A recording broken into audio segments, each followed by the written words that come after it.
Hi there, I'm going to review a visual novel today.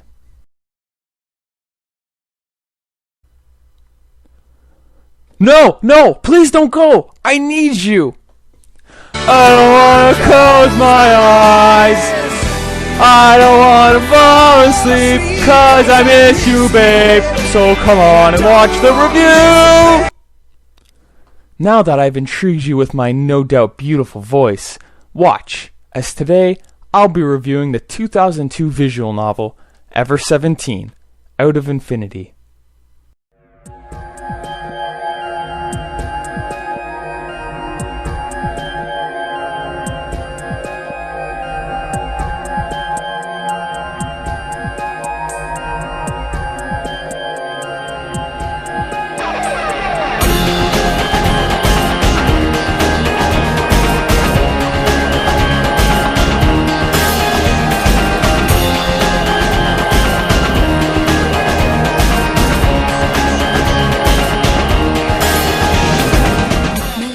Ever 17 is part of the now defunct Kids Infinity series, and is actually very popular among the visual novel community. But, let's be honest, the visual novel community is pretty scarce on this side of the Prime Meridian. This is probably because the only English copy of this game was released anemically for the PC, while Japan was graced with Ever 17 on 5 different platforms.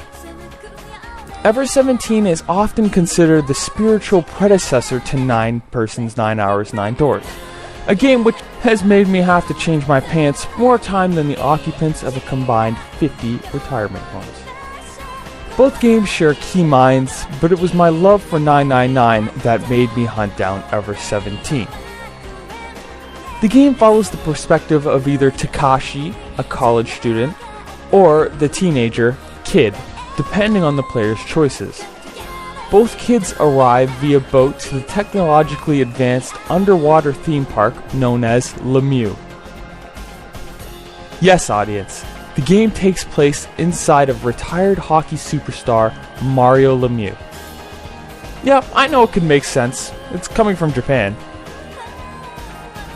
But no, Lemieux is the aquatic setting for the game, so because of this, I have to make as many crappy water-based puns as I can because I can. So, whenever I make such a joke, let's count it on the bottom of the corner of the screen here, represented with a young girl biting a giant tanuki, because I feel that's appropriate. Anyway, Takashi seems to be looking for some of his friends that probably ditched him. Meanwhile, the kid is suffering from amnesia. Indeed, the most overused plot point of all time, but I digress. He doesn't know his name or how he even got to Lemieux. After both walk around the facility lost for a while, the confusion starts to pile on more and more until there is a sudden accident at the facility that causes almost everyone to evacuate the flooding facility.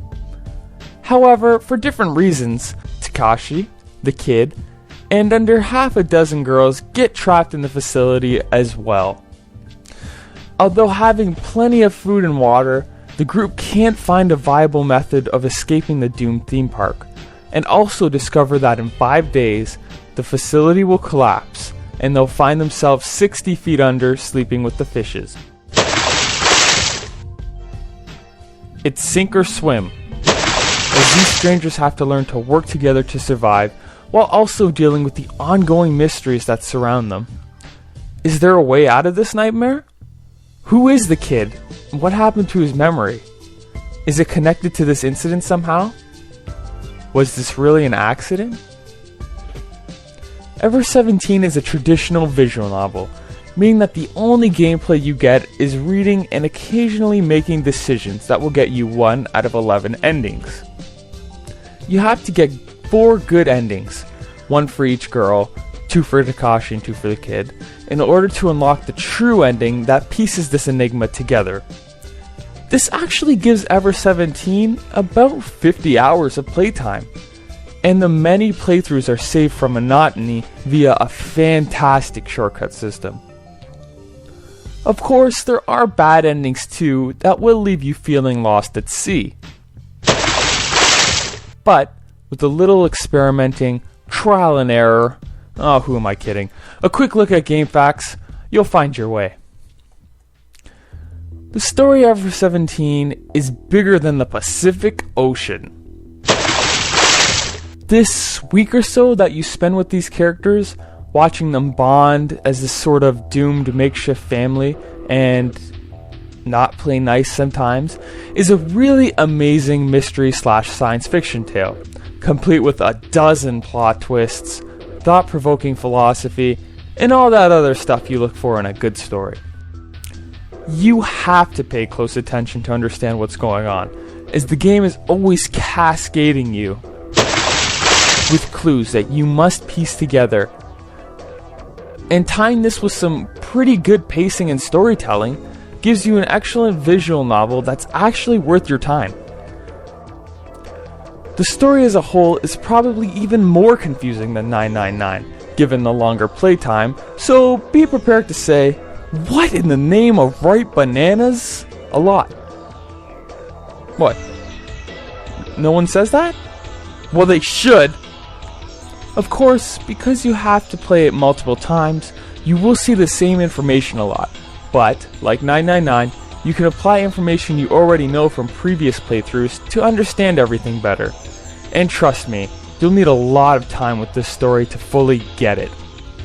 On top of all this, the game successfully balances the serious tone with some funny and relaxing scenes that really evens out the experience. The only issue I had with the story is that the plot holes create a few leaks. These aren't deal-breaking, but can take a bit away from the overall story. Other than that, the narrative can be considered quite amazing, but only if you really pay attention and give it a lot of thought. Okay, let's dive into the characters of Ever 17. You have Takashi, who serves as the cook and the butt end of most jokes told in the novel. He's energetic, sarcastic, but usually keeps a level head and a heart of gold as he serves as your typical and likable protagonist. The kid is drenched in mystery. He can't remember anything before showing up to the theme park, and experiences many cases of deja vu throughout the game. Gloomy and innocent, the kid seems to have much more to do with this incident than it originally seems. I'm not kidding.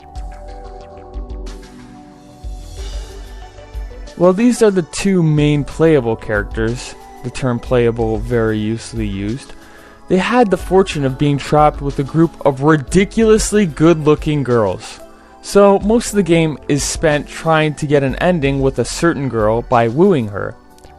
So, I guess you could say that this game is part dating sim, as you try to get girls wet by avoiding getting them wet. The first of our estrogen-charged leads is you. What? No, I didn't know girls watch this show.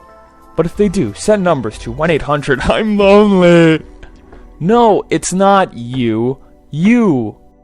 Who are you? You. No, not me, you. Yes, I am you. Just answer the damn questions. Who are you? I have told you. Are you deaf? No, you is blind. I'm not blind, you blind. That is what I just said. You just said what? I did not say what. I said you. That's what I'm asking you. And you is answering. Shut up! Yeah, someone had the brilliant idea, or sadistic idea, of naming a character you in a visual novel. Quite a dick move, I must say. You is the energetic and fast-talking worker of Lemieux, who always has a smile. She can be cynical, but takes a leadership role in the group as she keeps their morale afloat by staying positive in hopeless situations. Sarah is a high school student. A high school student in a Japanese video game? So innovative! Sarah's usually quiet, playful, and somehow convinced that she's a ninja. She has a lot of secrets herself, and I won't spoil anything, but let's just say her storyline can be awkward? Just play and you'll know what I mean. Sora is really bland, and not really an interesting character at all. Oh, sorry, wrong Sora.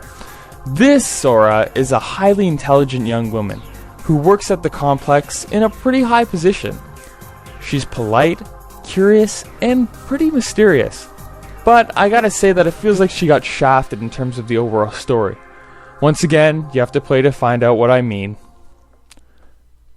Sugami is... how can I describe her character?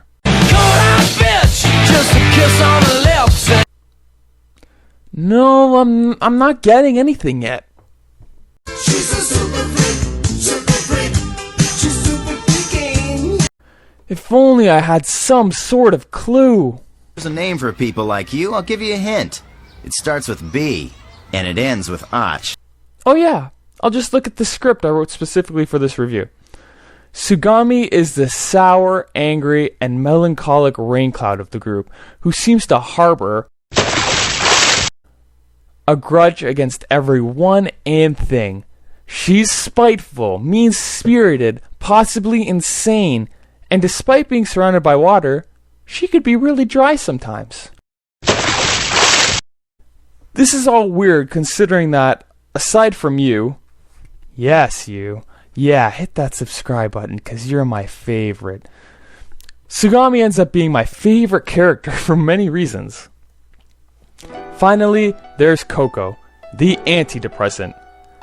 If you look at her concept on paper, I should really, really, really hate this character. She's talkative, spouts gibberish in a bubbly manner, acts like a 3-year-old despite being in high school, and it seems like she would make these claustrophobic people go insane. However, I couldn't stop smiling for 1 second when she was on screen. She manages to be so likable, and her interactions with others had me laughing every time. That is, until halfway through the game, when she turns into a murderous incarnation of Satan. Beware, I live. Run, run, run. Beware, coward. Run, coward. I hunger. Just kidding. Maybe. She's the engine of the whole game as the link between the stories, but that's all I'll say about her to avoid spoilers. Those are the main characters, as each of them are dynamic, fun to watch, and well written. They play off each other very naturally, and, to put it bluntly, they're the reason why this game is called the masterpiece of the genre. So yeah, they're lovable and all, but this leads me to one of the few gripes I have with the game, and that's the harem elements. The female leads are great, of course, but the game always throws in some scenes that are just blatant fan service, and this sometimes ruins the flow of the game. Yeah, I don't mind when the game throws in a clever or racy line here or there, and I understand that love is an important overtone in the game, but I don't like how you could classify each girl as a nod towards a certain fetish. The happy girl fetish, the school girl fetish, the older woman fetish, the Lolito fetish, and bitch fetish? Hey, y'all crazy bitch, but you fuck so good I'm on top of it. This could just be my own personal tastes, so I can see how this might not even be an issue for people. It's just a Japanese thing I can't get used to.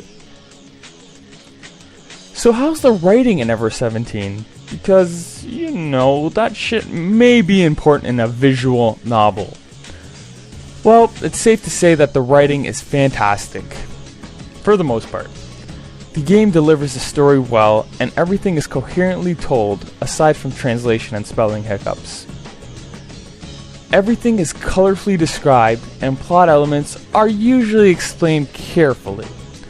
The writing covers a rainbow of emotions from lighthearted to serious to scary and back to humor, and the humor was done especially well. The story can feel a little slow and padded in some areas, but all in all, the writing in Ever 17 has a really nice flow. I love the setting in this game. Being trapped in an underwater theme park is a fascinating premise, and they capitalize on it both in the visuals and the story elements in this winding mystery story. Lemieux is this beautiful futuristic theme park as the view of this underwater establishment can be quite breathtaking. However, that primal fear of desolation and being trapped makes this abandoned place created for fun so much freakier and even surreal at some moments. Being in an empty, aquatic theme park, Lemieux after the accident kind of reminds me of an evil marine land. Oh, Canada, our home. What I thought really made this game amazing was the immersion factor. After a long day at work or school, I could easily sink 2 to 3 hours into the incredible world of Ever 17. The world this game creates just has everything you would want. Well, I could think of maybe one exception. The graphics in the game are pretty damn good. The characters have memorable and well-constructed designs. They are each given a sufficient range of facial emotions to portray their lines effectively. And the settings were all intricately detailed and cool to look at, with many imaginative and great mood-setting areas. Artwork was clean, fun to look at, and most importantly added to the story. I could see a lot of players maybe complaining that there isn't any movement in the backgrounds, or that the characters could have had more animations, but keep in mind that this game is a visual novel and not a movie. You should use your imaginations in a lot of elements of the game, and I think that the game reaches a perfect compromise between the visual and the novel. The music was absolutely amazing. From the chilling opening theme to the bouncing ending theme, Ever 17 hit it big with some unforgettable stuff. You have your memorable songs like Karma, The Moon, the Sea, and Aquastripe, along with many other songs that just serve to set the tone, but they do their jobs exceedingly well. The game also includes full voice acting, but only in Japanese. Although this could be disappointing, the Japanese voice actors still do a top-notch job, delivering their lines enthusiastically and loyally to their characters, making them still fun to listen to. The game also comes with a bunch of little extras like wallpapers that you're way too embarrassed to actually use, a music player, and much more. So, in case I haven't made it abundantly clear, even if you're remotely intrigued by Ever 17, you should play it.